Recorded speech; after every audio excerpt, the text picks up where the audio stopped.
Good evening. My name is Charles E. Timbers Jr., or Chuck Timbers, and I am an actor here in the city of Pittsburgh. Been acting for greater than 30 years. Tonight, I have the distinctive honor and pleasure of reading one of the chronicles written by a great man here in the city of Pittsburgh. A fellow thespian, a great artist, awesome director, an extraordinary visionary, Mr. Mark Clayton Southers. I met Mark many years ago when he afforded me the opportunity to perform with his theater company, the Pittsburgh Playwrights Theater Company, in an August Wilson play called Mulreany's Black Bottom.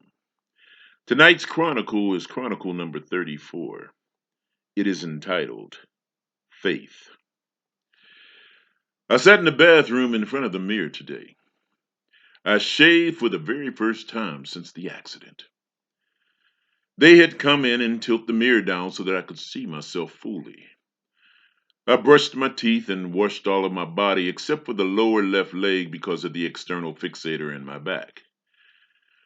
When I lifted my arm to wash my armpit, I was struck at just how emaciated I really was. I know I lost a lot of weight, close to 80 pounds initially. I gained about 35 pounds or so back. But to see myself, to witness just how frail I really was, it was heartbreaking. I pulled the red rope near the commode to summon the nurse. On this day, I had one of the two male nurses. He was a brother from the hill.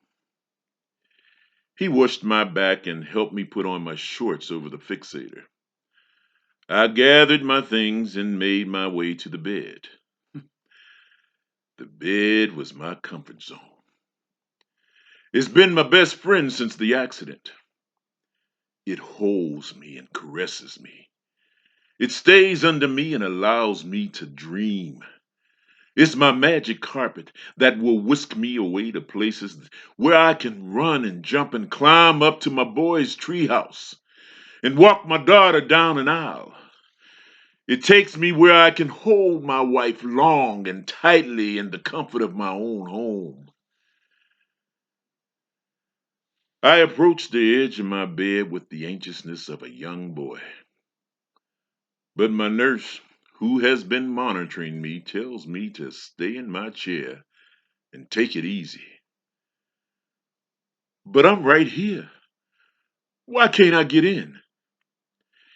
He tells me this is when most accidents happen and that I should just take some deep breaths and relax. But that won't work for me. I've been holding back my emotions of the visual effect of my emaciated body. And they are ready to spill out like a bowel movement above open water. I had anticipated on having my bed hold me and comfort me and help me get through this personal moment. But it was not to be. He refused to lower my bed and once again asked me to just breathe deeply and relax. Well, this time my body did not comply. Like not making it to the toilet in time, my emotions seeped out in tears and snot and muted moans of despair. He sat there and observed me for its duration. After what seemed like a lengthy amount of time, I calmed down and quietly said, I'm ready now. I rolled myself to the far end of my bed where the control panel was situated. He quietly observed as I lowered the bed myself. I rolled back to the upper part of the bed and positioned myself to transfer. He then sprang into action and stood at the end of the bed and watched as I gently moved from my wheelchair to the comfort of my bed. I reached up and grabbed hold of the metal trapeze arm that sits high above my bed, where the cross my cousin Tiffany gave me hangs. I pulled myself up on it and situated my body just right. He removed my shoe and sock and rolled my wheelchair back to its parking space on the other side of the room.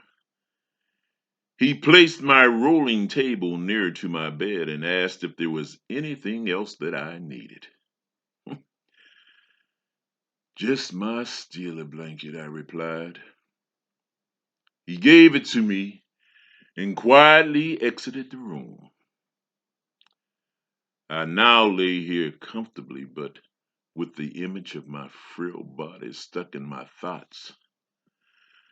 I've been eating tons of food, but I know that my body was in far worse condition many weeks ago. I also know, just like my taste buds and body strength were slow to return, so will the muscle mass and the image of a perfectly healthy looking me. Hmm. Yes, one day at a time, sweet Jesus. That's all I'm asking of you. Just give me the strength to do every day what I have to do.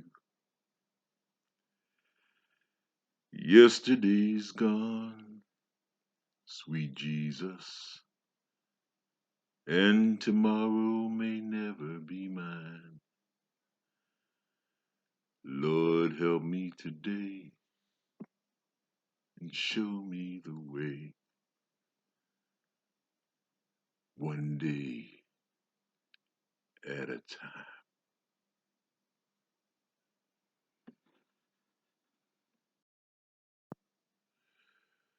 Thank you for listening, and if possible, please consider donating to our Actors Assistance Fund by clicking the link below.